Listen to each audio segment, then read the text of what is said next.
Hey, amazing viewers!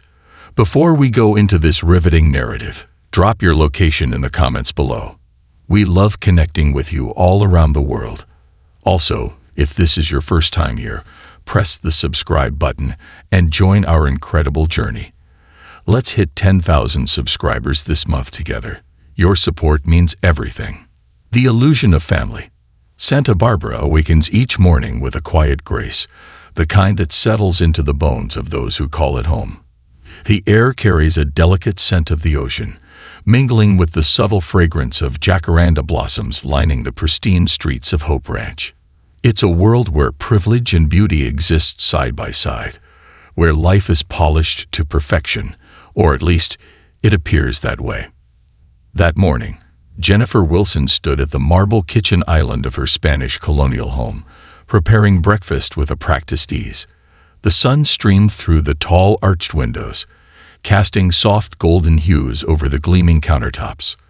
A bowl of organic granola sat in front of her, carefully topped with fresh blueberries. The soft hum of the coffee maker filled the silence, punctuated only by the rhythmic tapping of a pencil against paper. Her 8-year-old daughter, Lily, sat perched on a high stool, flipping through her homework with a serious expression. Her blonde curls fell over her shoulders as she absent-mindedly chewed on the tip of her eraser. "How was your math test yesterday?" Jennifer asked, pouring herself a cup of coffee. Lily's face brightened instantly. "I got a perfect score, Mom. The teacher even put a gold star on my paper." Jennifer smiled, reaching out to stroke her daughter's hair. "That's amazing, sweetheart. I'm so proud of you." Lily beamed, her small fingers fidgeting with the corner of her notebook. "Maybe we can go for ice cream later to celebrate," she added hopefully. Jennifer chuckled. "We'll see." She knew moments like these were fleeting, simple, perfect, untouched by the harsh realities of the world. Since losing her husband 3 years ago, she had thrown herself into work and motherhood with an unshakable determination. Balancing a successful real estate investment business while raising a child alone wasn't easy, but Lily's laughter made it all worthwhile. Her phone buzzed on the counter, jolting her from her thoughts. She glanced at the screen. "Mom." Jennifer hesitated before answering. Conversations with her mother, Margaret, always carried an unspoken tension. There was a calculated kindness in Margaret's voice, a sweetness laced with something sharp underneath. "Good morning, Mom," Jennifer greeted, keeping her voice light. "Jenny, darling." Margaret's voice was overly cheerful, which immediately put Jennifer on guard. "I was just thinking, we should have a family picnic this weekend. You know, before Mother's Day. It's been so long since we've all spent time together." Jennifer raised an eyebrow. "Since when did my mother care about family bonding?" She glanced at Lily, who was now sketching tiny flowers in the margins of her notebook, humming softly. The idea of a picnic sounded nice, for Lily, at least. "Where were you thinking?" Jennifer asked cautiously. "Ellings Park. It's lovely this time of year," Margaret said, her tone breezy. "It'll be a good way to reconnect, strengthen family ties." Family ties. Jennifer suppressed a bitter laugh. The last time she had seen her family, her sister Patty had spent half the evening complaining about how hard life was while flaunting her new designer handbag. Her father, Robert, had boomed about his former success as if his business hadn't gone bankrupt years ago. And yet, despite all their struggles, they had no issue accepting the financial help Jennifer sent their way every month. Still, she swallowed her hesitation. "For Lily." "That sounds nice," she said. "We'll be there." Lily perked up. "A picnic? Yay. Mom, can we get a new picnic basket? I saw a really cute one at J. Crew." Jennifer found herself smiling at her daughter's excitement. "Sure, sweetheart." She ignored the nagging feeling in her gut. The perfect day, or so it seemed. Saturday arrived with the kind of sunshine that made everything seem possible. The Wilson family convoy pulled into Ellings Park, a scenic stretch of rolling green hills and oak trees overlooking the city. Jennifer parked her crimson Porsche Cayenne, watching as her parents pulled up in their brand new BMW. Margaret sat in the passenger seat, her pale blue dress from Talbot's carefully ironed, her hair curled to perfection. Robert, ever the image-conscious man, stepped out wearing loafers that looked expensive but well-worn. Patty followed in her own car, a gleaming SUV that Jennifer knew she couldn't afford. Her daughter, Emily, was in the back seat, glued to an iPad, not even looking up. The moment everything changed. Jennifer Wilson had always believed that family was unbreakable, that no matter the distance, disagreements, or disappointments, there was an invisible thread binding them together. But standing in the middle of her kitchen, gripping her phone so tightly her knuckles turned white, she realized some threads were meant to be cut. Her daughter's panicked voice echoed in her ears. "Mom, help me. They left me behind." Jennifer's body went rigid, her breath caught in her throat. The words didn't make sense. They couldn't. How could her family, the people she had spent years supporting, sacrificing for, abandon her 8-year-old daughter in the middle of a park? "Lily, baby, listen to me," she said, forcing herself to sound calm even though she was anything but. "I'm coming to get you right now. Stay where you are." The woman who had lent Lily her phone spoke softly in the background. "She's safe with us for now, ma'am, but she's very shaken up." Jennifer closed her eyes, exhaling sharply. "Thank you," she said, barely above a whisper. "Please, just stay with her." She hung up and immediately dialed another number. Her mother. The phone rang. Once. Twice. Then a cheerful voice. "Jenny, what a lovely picnic we had today, don't you think?" Jennifer saw red. "Where is my daughter?" she demanded, her voice dangerously low. A pause. Then Margaret let out a breathy laugh, as if Jennifer had just asked the silliest question in the world. "Oh dear, did we forget her?" Jennifer's heart slammed against her ribcage. Forget? No. No, this wasn't a mistake. This wasn't an accident. They had planned this. Put Patty on the phone. Right now. "Oh, Jenny, don't be so dramatic," Margaret sighed. "We were just having a little fun. It was Patty's idea, really. You know how she feels about." Jennifer didn't hear the rest. She hung up. She didn't have time to argue. She needed to get to Lily. A drive fueled by fury, Jennifer's Porsche tore through the quiet streets of Santa Barbara, the engine roaring as she weaved through traffic. She wasn't just angry, she was livid. Betrayal coursed through her veins like poison, making her grip on the steering wheel tighten until her fingers ached. Flashes of the past flickered through her mind. Every dollar she had sent to her parents to help them stay afloat. Every check that covered her niece Emily's tuition when Patty and her husband couldn't afford it. Every time she bit her tongue when her family took her kindness for granted. And this was their gratitude. They had abandoned her child. Jennifer pressed harder on the gas. They would regret it. A mother's embrace. When Jennifer's Porsche screeched into the parking lot of Ellings Park, she barely remembered pulling the keys from the ignition before she was out the door. Her heart pounded as she scanned the area. Then she saw her. Lily. Sitting on a park bench, her small frame curled up as she hugged her knees. Her pink sundress, the one she had picked out so excitedly for the picnic, was wrinkled. Her cheeks were stained with dried tears. She looked so small, so fragile. Jennifer's breath caught in her throat. Lily. The moment Lily saw her mother, she ran. Jennifer dropped to her knees, catching her daughter in her arms, holding her so tightly she could feel the faint, fast rhythm of Lily's heartbeat against her chest. "Mommy," Lily sobbed, burying her face in Jennifer's neck. "I thought you weren't coming." Jennifer closed her eyes, pressing her lips against her daughter's hair. "I will always come for you," she whispered. "Always." A woman nearby cleared her throat gently. It was the kind stranger who had lent Lily her phone. She looked at Jennifer with concern. She was really shaken up. "I don't know what happened, but it seemed intentional." Jennifer swallowed the lump in her throat. It was. The woman frowned. That's child abandonment. You should call the police. Jennifer stood slowly, still holding Lily in her arms. She wanted to. God, she wanted to. But this wasn't just about the law. This was about justice. And Jennifer had her own way of making sure her family learned exactly what it meant to betray her. She turned to the woman and smiled. A tight, calculated smile. "Thank you for everything," she said. "But I'll handle this." She wasn't going to waste time playing fair. Not anymore. The evidence that changed everything. Later that night, in the comfort of their home, Jennifer held Lily close, tucking her into bed.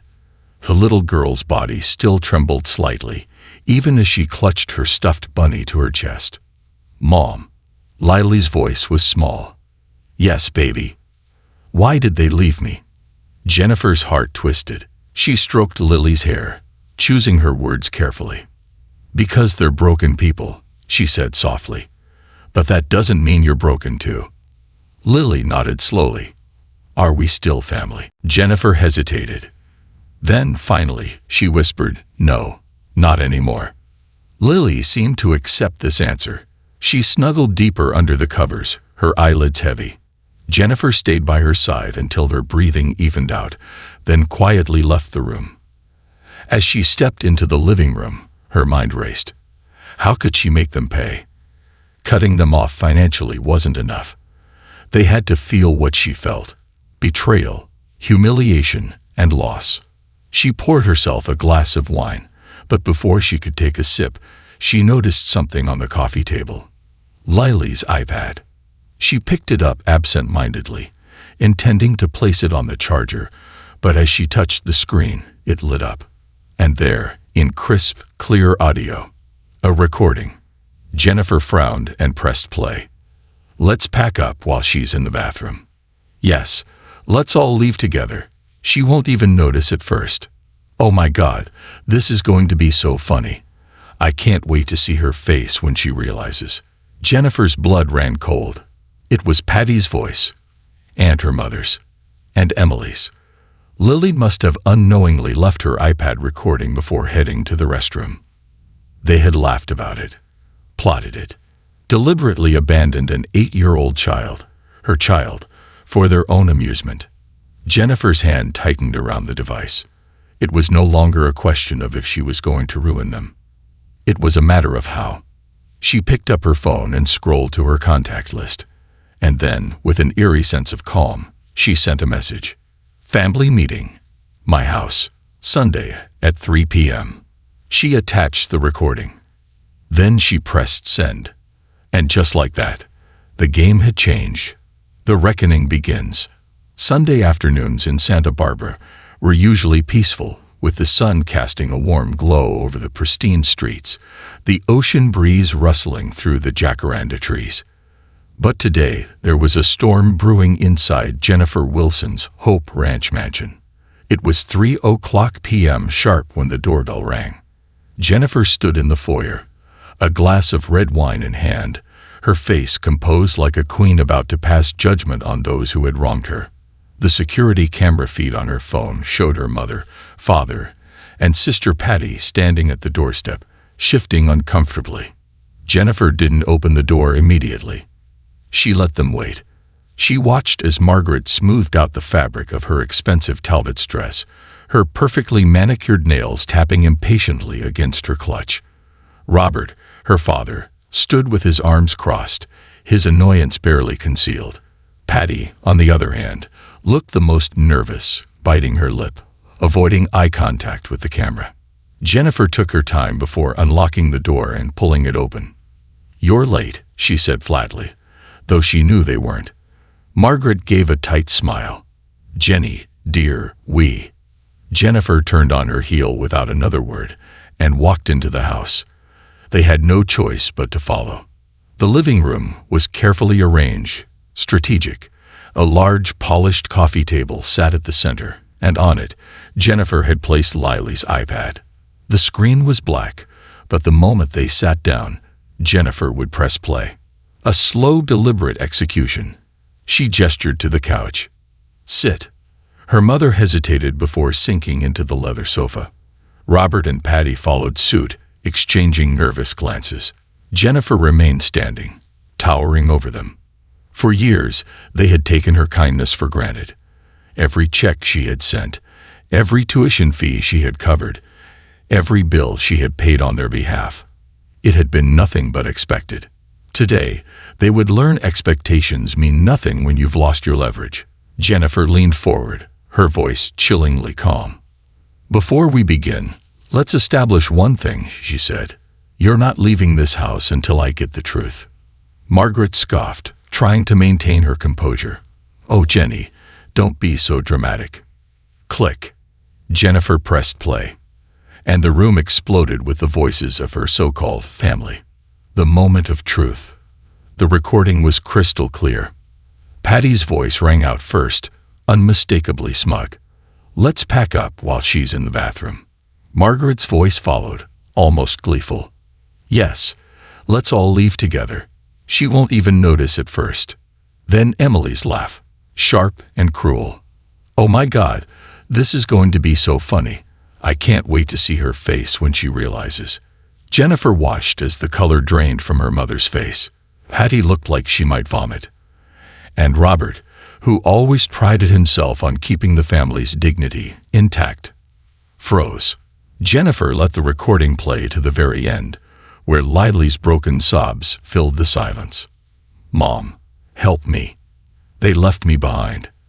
Then she pressed pause, and silence fell. Jennifer folded her arms, tilting her head slightly. "Well," she asked, voice smooth as silk, "what do you have to say for yourselves?" Margaret, for the first time, was speechless. Patty stammered, her hands gripping the fabric of her designer jeans. "Gee, Jenny, it was just a joke. We didn't mean." Jennifer slammed her wine glass onto the table, the force making them jump. "A joke," she hissed, "leaving an 8-year-old child, my child, alone in a public park, sobbing, terrified. That was funny to you." Margaret's lips parted, but no words came. Robert finally spoke, his voice unsteady. "Jenny, let's not blow this out of proportion." Jennifer let out a cold, humorless laugh. "Blow this out of proportion." She leaned forward. "You abandoned my daughter. You humiliated her. And now you're sitting here trying to gaslight me into thinking this is just some misunderstanding." Her gaze darkened. "You don't get to rewrite what happened. You were caught." She let her words sink in. Then she picked up her phone and pulled up Facebook. "I have over 5,000 followers," she said, almost conversationally. "Many of them from the church community, the PTA, the real estate network, and the local business circle." Her finger hovered over the post button. Margaret gasped. "Jenny, you wouldn't." Jennifer's lips curled. "Try me." Robert straightened, his voice turning sharp. "Jennifer, think about our reputation." Jennifer turned her head slightly, eyes narrowing. "Reputation," she repeated, as if tasting the word. Then she laughed. Soft, slow, dangerous. "You mean the reputation I protected?" she asked. "The reputation I funded. The *** house you still live in, the car you still drive, the tuition for Patty's daughter. ***, who, by the way, was in on this sick little game." Jennifer let out a slow, steady breath. "Your reputation means nothing to me." Her mother finally cracked. Tears welled up in Margaret's eyes, her voice trembling. "Jennifer, please. We made a mistake. But we're family." Jennifer's gaze hardened. "You stopped being my family the moment you betrayed my daughter." She stood tall, staring them down like a jury ready to pass final judgment. "This is what's going to happen," she said, her voice cutting like steel. "You will never see Lily again." Patty let out a strangled gasp. "Jenny, no. I am cutting you off." Jennifer continued as if she hadn't spoken. "The money stops today. That mortgage you rely on. Done. The tuition you expect me to cover. Gone. The allowances you depend on. Over. Margaret collapsed into sobs, but Jennifer felt nothing. For years, they had drained her dry, treating her generosity as if it were an obligation. That ended now. Patty, shaking, tried to reach for Jennifer's hand. "Jenny, please." Jennifer stepped back. "You made your choice," she said coldly. "Now you get to live with it." She glanced at the security camera feed on her phone. The moment they stepped outside, their entry codes would be revoked. They wouldn't even be able to get past the gates. She turned away from them, walking towards the door. "Get out." Robert's jaw clenched. "You're making a mistake." Jennifer didn't even turn around. "No," she said softly. "You did." She opened the front door. And one by one, they left. Aftermath. A new beginning. Later that evening, Jennifer stood by Lily's bed, watching her sleep peacefully.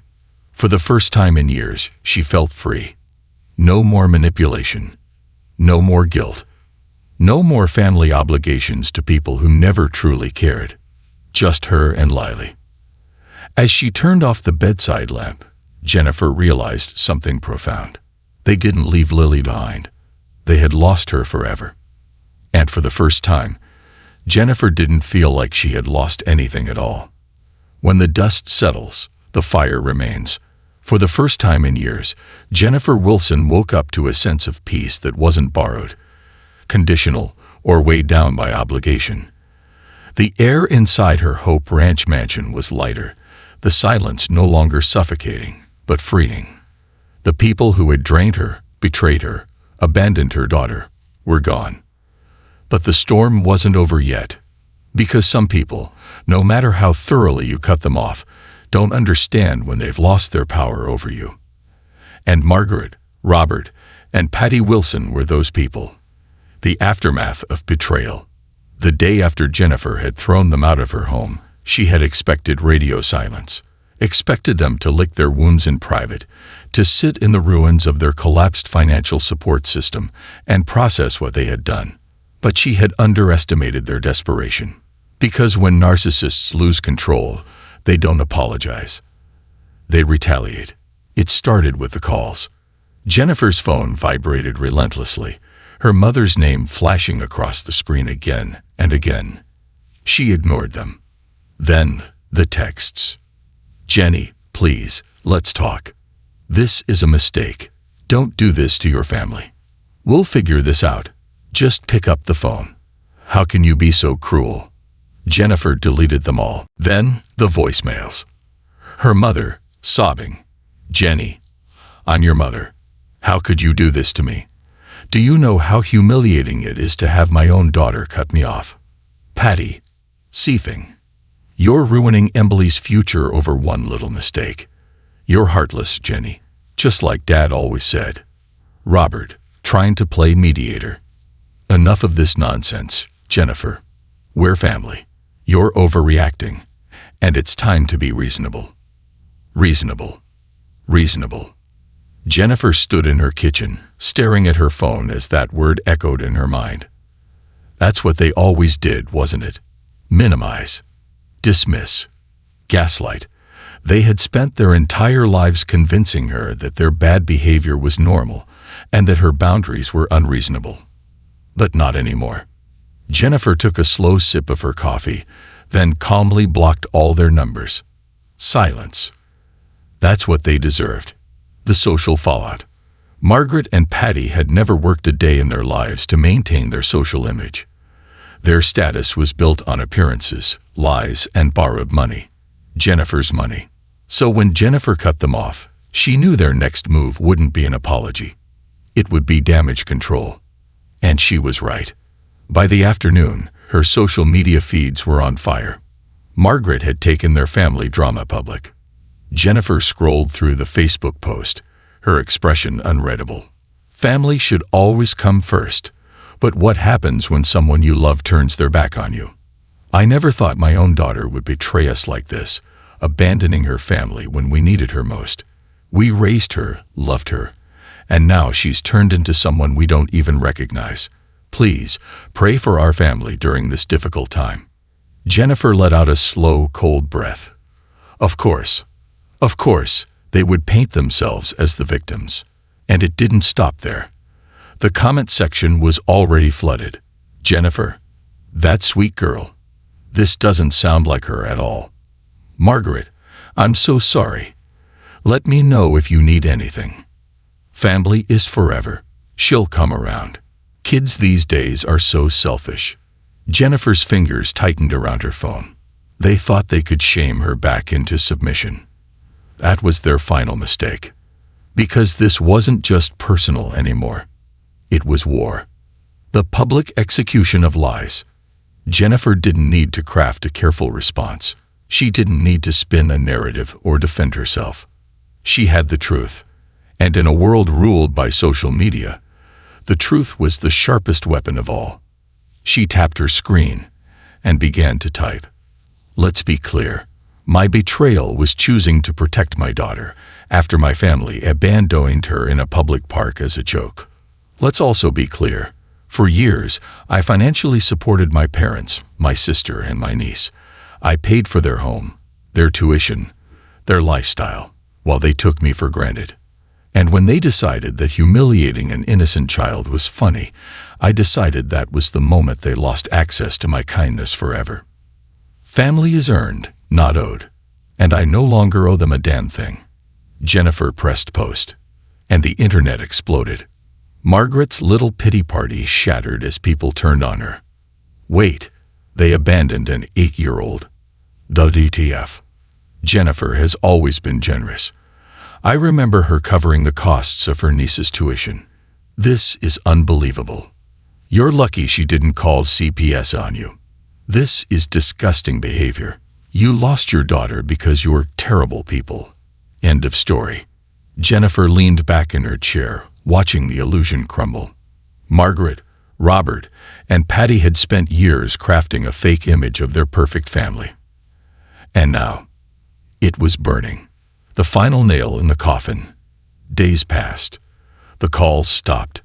The texts disappeared, and her parents' public outcry had backfired spectacularly. Jennifer knew they were desperate now, which was why, when she received a handwritten letter in the mail, she wasn't surprised. But what did surprise her was the contents, her father's signature at the bottom of a legal document. Margaret and Robert had sold their home. They had no money left. And now, they wanted her to fix it. Jennifer stared at the papers for a long, quiet moment. Then she folded them neatly and tossed them into the fireplace. They had made their bed. Now they could lie in it. A new kind of peace. That evening, Jennifer sat in the backyard with Lily, watching the sunset. The little girl swung her legs, eating a bowl of strawberries, completely unaware of the battle that had just ended. Jennifer turned to her daughter, brushing a strand of hair from her face. "You happy, baby?" she asked softly. Lily nodded, smiling up at her. "Yeah. I love it when it's just us." Jennifer's chest tightened. It had always been just them, hadn't it? Even when they were surrounded by people who called themselves family, it had never been real. But this was real. Jennifer exhaled, feeling a peace she had never known before. And for the first time in her life, she knew. She didn't lose her family. She finally found it. When family falls, freedom rises. The silence in Jennifer Wilson's Hope Ranch mansion was a different kind of silence now, not the emptiness of loneliness, but the fullness of peace. She sat in her home office, fingers tracing the rim of her coffee cup, staring out at the California sunrise. For the first time in years, she wasn't dreading a phone call or anticipating another demand. Because for the first time in years, she was free. Her family had lost their power over her. The strings they had once used to control her, to guilt her, to manipulate her into funding their lifestyles. Cut. And yet, something inside her knew. It wasn't over. Not yet. The last desperate attempt. The final confrontation didn't come through a phone call or a Facebook post. It came through the front door. Jennifer had been sipping her morning coffee when the security camera notification buzzed on her phone. She tapped it, and the live feed pulled up. Margaret Wilson, standing outside the gate. Alone. Her mother looked different. Tired. Small. Defeated. Jennifer sighed, setting her cup down. She had been waiting for this.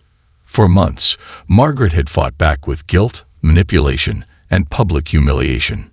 Now, she had nothing left. Jennifer opened the gate remotely, but didn't step outside.